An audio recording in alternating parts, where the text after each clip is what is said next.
এই হচ্ছে মিত্র মুস্তাফি বংশে তৈরি করা চণ্ডী মণ্ডপ। চলুন এবার দেখাবো এই বংশের তৈরি করা এক অদ্ভুত পুরো কাঠের তৈরি এই চণ্ডী মণ্ডপ।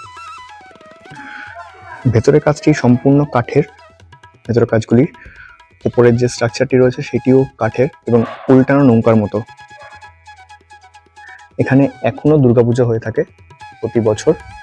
ভেতরের দেওয়ালে রয়েছে কাঠের অদ্ভুত সব কাজ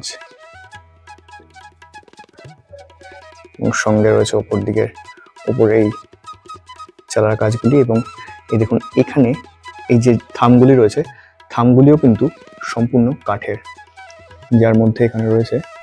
আর সেই মন্দির ভবনেরই সুন্দর সম্পূর্ণ ভিডিও রইল আমাদের এই চ্যানেল ক্রিয়েশন থ্রু মাই আইসে।